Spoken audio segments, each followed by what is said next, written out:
Happy Tuesday, everybody. Elke here. For those of you who don't know me, my name is Elke Feuer. I'm an author and the founder of K Writers, and I help writers create a writing routine to fit their life so they can write with confidence and consistency. So today is the first of the new weekly videos. I used to do them once a month, but I've been doing a lot of polls to try to figure out, how I can better meet the needs of the writers in the group. And one of the things that everyone was really leaning more towards was weekly training videos. So this is the very first one. I'm also going to be playing with the days and the times and my schedule. So bear with me if I kind of shuffle things around until I find something that will work for everyone. All right. It's a lot of content because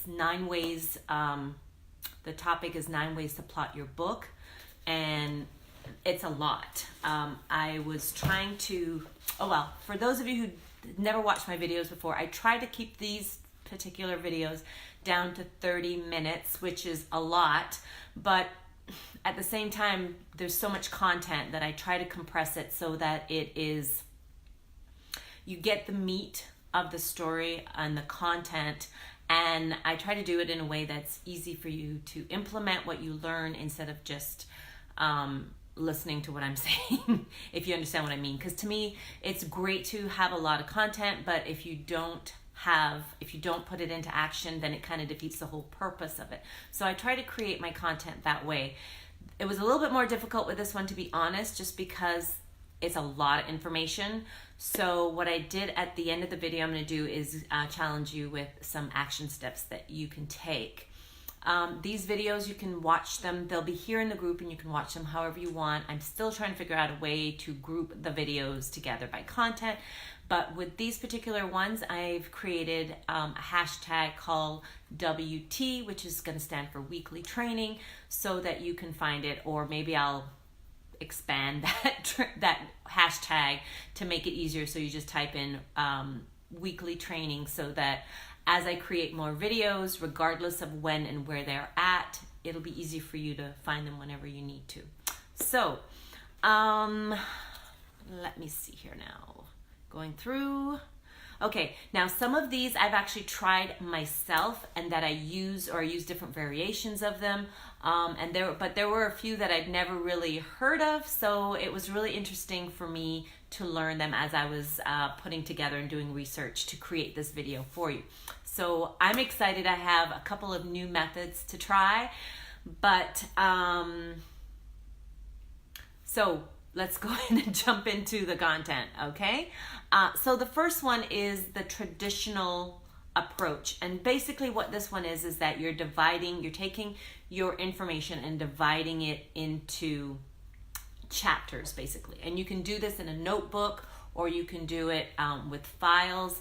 I used to do this in the past where I'd create a folder specifically for a story, and then I would break it into chapters, and then I'd have something different for my story characters and all that stuff. So that's a method that I originally started out with.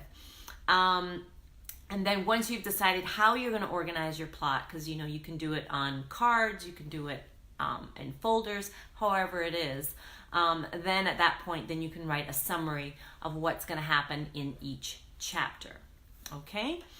And then you write a story summary. For those of you who have never written a story summary, it's basically all the events of each chapter by writing 1 or 2 sentences of what's going to happen in each chapter, so that at the end you have a summary of your whole story of what's going to happen in each chapter, and then you can use that to actually write your story. Okay? The second is the synopsis. I've used this method and I loved it in the beginning, and it was a way for me to force myself to learn how to write a synopsis, not just learn, but enjoy it. And I really liked it for a short while because it was just a quick way for me to, and basically what it is you're condensing the whole plot of your novel into a short, either 1 page or 3 pages, however works for you. And how it differs from the traditional outline is that you're not worrying so much about the chapter breaks and all that. You're just saying, this is everything that's going to happen in my story from beginning, middle, and end, and you're just sort of writing it out. The advantage is it's a really great way because, to be honest, two things. One, you're going to have to write a synopsis if you're going to pitch your book. Two, it's a good skill to learn, period, writing a synopsis. A lot of writers hate it because you're trying to take a 200-page novel or more and condense it into 1 to 3 pages or 10 pages, depending on which publisher you're pitching to. But it's also really great because it'll help you you can also use that to help you create your book description as well too. So there are really a lot of benefits of using this method as well too. And then one other advantage of the synopsis is that it can feel more like an informal approach. So for those of you who don't like outlines and but you have an idea of what the story is in your head and you just kind of want to write it out, this option is a great way to do it, and then you can just sort of figure out how to easily see where and how you need to expand on your story. Okay, let's see. Okay, the third method is what they call the snowflake method, which ironically enough I'd heard before, but until I started researching a little bit more, I didn't realize that it was actually a method that I had used, or I was using, and I still use to this day. So basically the snowflake method is like, it's a bridge between the more freewheeling method and some of the more structured methods. And it was actually invented by a writer called Randy, and I know I'm going to butcher his last name, Ingraminson. And basically when you're using the snowflake method, you begin with one sentence summary of your book, and then from there you expand it into a paragraph long summary, and then you summarize your characters, your storylines, their goals, and then from that you actually expand and create summaries for all your plots and all that, so that basically by the end of it you're expanding each portion of the story until you basically have everything that you need. So sorry, let me back up. So you start with the story summary, which is, some people call it a premise, like the story is about love overcoming evil, for example, and then from there you kind of expand, okay, what does that mean, and expand it, and then who are your characters, and what are their goals, what are their conflicts, all those things, so that you basically have created your characters. And then from that, then you expand each paragraph of your summary into scenes. And then he also suggests using a spreadsheet to track it, which I've done in the past. I don't do that anymore. I basically just keep it in what I call a scene summary. And then I just say, okay, these are all the scenes that I see happening in my story. And then I can later on go back and organize them however I want to. I've done that as well too. Okay. So that is the snowflake method. The fourth method is what I call the 3-act structure, and this is one that I've used as well too. It's a way to basically do a quick plot outline, and it's really one of the best approaches for writers who are more concerned with the structure than the specifics of the plot. And basically what that is that in essence you have 3 main elements, which is your opening scene, which establishes the characters, your settings, and the central problem.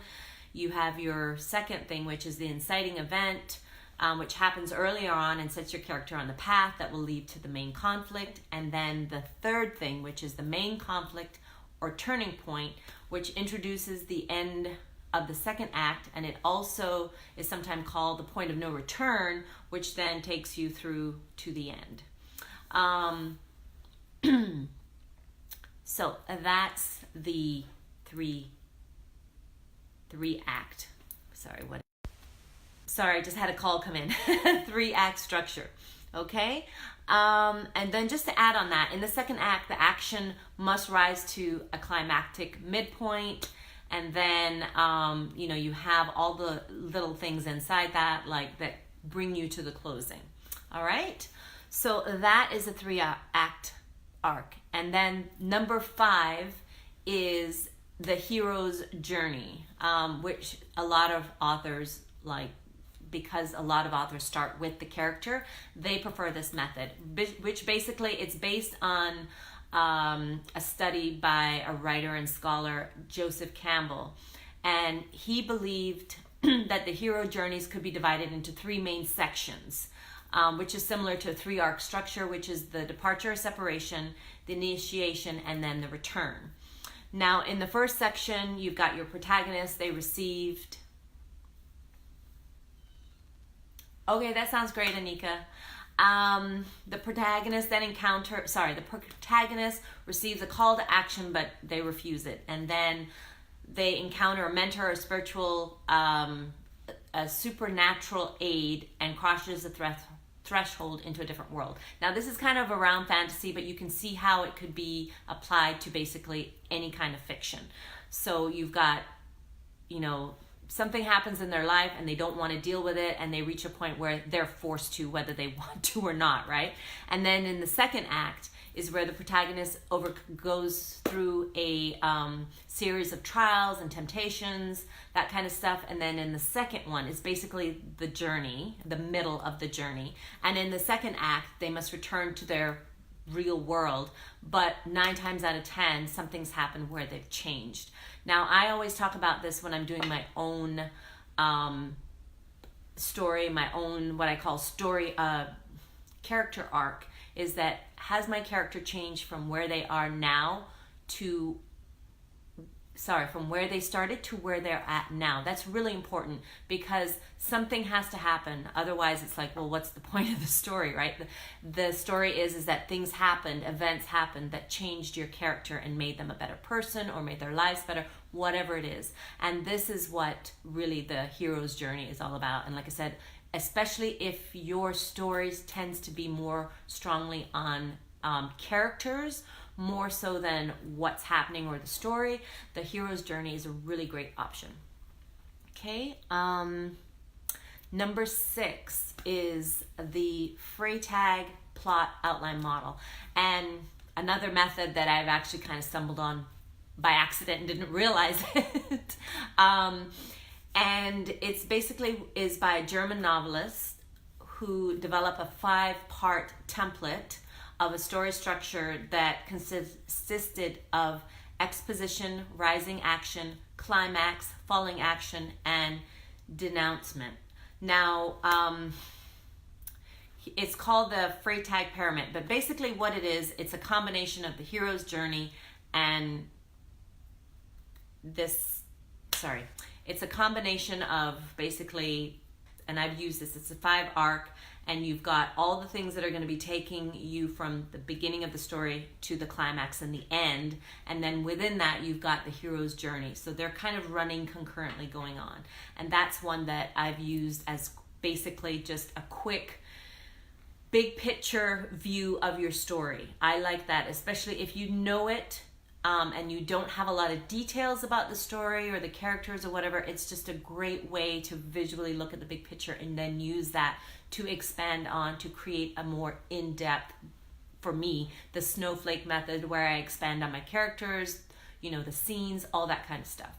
So this is a really great method for that. And I like it better than the 3-arc model, which just kind of gives you those 3 things, first, second, and third act, whereas this one kind of works through a few more things in between, so that you get a full scope of what is going on in your story from beginning to end. Okay? And then the 7th, which is called Zero Draft, or the Pantster's Compromise. And basically what this is really for writers who just don't like outlining, or they just suck at it, or if they try to do it, it just really stumps them, and they struggle to write their story because they're trying to fit into a structure. This is basically sitting down and free writing, and you're basically writing by the seat of your pants. You're just writing everything and anything about the story. Now, it says it's called Zero Draft because it's really not even good enough to be called a first draft, because let's face it, a first draft is pretty rough, and this is as rough as you get, because it's just so unstructured, and it just has, but it is a little bit more extensive, or it can be, than some outlines. And that's why some writers just like to sit down and just start writing out everything, the stories, characters, scenes. They just write it out, free write it as it comes, and then they go back and tweak it and make it into a first draft and then go from there. The point is that it really doesn't matter what works for you. It's just finding what works. And if just sitting down and just free writing works best for you, then hey, you know what? It's all about really getting down and actually writing. And that's really what you want to get down to. Now, number 8, this is a new one that I've never used myself personally. However, I have used it in the business world. I call it mind mapping, and it's called the ivy structure. It's ivy as in a plant. And then this is for writers who don't want to outline. However, they want to have some kind of visual idea of what's going to happen, and also just a way for them to map it out without actually doing an outline. And the way that it works is basically the stem of the ivy is the central theme, and then, or the message, and then each leaf represents a scene. And then you can use those scenes can then come one after another, or they can be clustered together to create emphasis. Now, this is usually used for nonfiction, but you can also see how it can be helpful for fiction as well too. I know a lot of writers who use it. It's just, I've used it for business stuff. I love doing mind map. It just gives me an overall visual of different main topics, and you can expand on each one. And I can see how that would work for nonfiction. So if you do nonfiction, this would be a great one for you. Or perhaps, you can see how you can tweak it for yourself if you're a nonfiction writer. Okay, and number 9 is Save the Cat. Now, I know a lot of people, a lot of writers who rave about this method, and they just absolutely love it. It was originally developed by a screenwriter, Blake Snyder, as a template for screenwriting narratives. And it's kind of modeled somewhat on both the hero's journey and the 3-act structure. And basically, the simple idea is that you stick a cat, your protagonist, in a tree, this difficult situation, and then you throw rocks at them. Basically, you make their problems worse. And that's basically the short version behind it. You can start with an opening image of the ordinary world, and then the protagonist is soon confronted by a catalyst that spurs it to take action. And then when you break into Act 2, that takes the challenges ahead. And then in Act 2, like the plot structure, the task at hand will become all too much for them to handle. And when all seems lost, eventually the protagonist will push through and find inspiration for the final battle. So that's a little bit longer version of how Save the Cat works. And like I said, a lot of writers love it and use it. Like I said, it really depends on what works best for you. So that's all 9. For me, I'm going to share with you a bonus method, which is one that I personally use, and that's basically to develop your own. I'm a huge advocate for that, especially when it comes to outlining and plotting, because every writer is slightly different. There is no really right or wrong way to do it. I personally have used, I use different variations. It really depends on how the story comes to me. If the story comes to me from just a story idea, which is usually how it hits me rather than the character, then I perhaps, depending on how the story develops in my mind, is what method I use. Because sometimes I have enough that I'm way past doing the 3-arc version. Or perhaps, I don't want to mess with doing a whole bunch of outline because I have it very clear who the characters are, the settings, all that. I know it. It's there. It comes easily. It flows. So I just want the story arc, just so that I can keep a big picture of what's going on. It just, for me, I based it based on how the story comes to me. If it's a character that comes to me and their story, then I develop it that way. And you know, some writers, they write it the same way all the time, and that works great for them. But let's face it, not all of us are built that way. And, you know, I'm saying this because I don't want you to feel that, you know, you have to find an outline and stick to it. And then you find you struggle with writing your story. And then you're like, well, what the hell? I'm using the outline and method. It worked great for this story. It worked great for this book. Why isn't it working now? And that is something that I struggled and I discovered for myself. And that's why I find using different method really, really helps me to get to what I want to do, which is to start and, more importantly, finish writing the book. Because at the end of the day, that's really the goal. We really want to write. We really want to be able to finish our books. And we want to find ways to help us get from the story idea or the character to the end of the book. So I just really want to encourage you to don't feel like you have to be pigeonholed to one. You know, and if you're not sure, don't be afraid to try different methods. If they don't work for you, they might work for this book and not the other. The sky's the limit. You know, don't feel that you have to limit yourself when it comes to outlining. And like I said, for me, I develop different methods. I use different methods, and I just find it works great. It just really relieves that tension and that stress of feeling that it has to be done this way, especially if you're trying to do it and it's not working. Screw it. Switch it up. Whatever works. So that's that. Okay, some action steps. That's one of the things that I mentioned at the end of, at the beginning of the video that I was going to share with you. And 3 action steps I want to encourage you to take is to 1, review your current plotting method to see where and how you can improve it with maybe some of the options that I mentioned above, or develop a method that works for you and or your story. That's one thing. The second action is to research a plotting method that stood out to you as I was talking, thinking, ooh, that sounds good, I could use that. I want you to really dig in and research it and see, you know, will it work for you, won't it work for you, and try it out.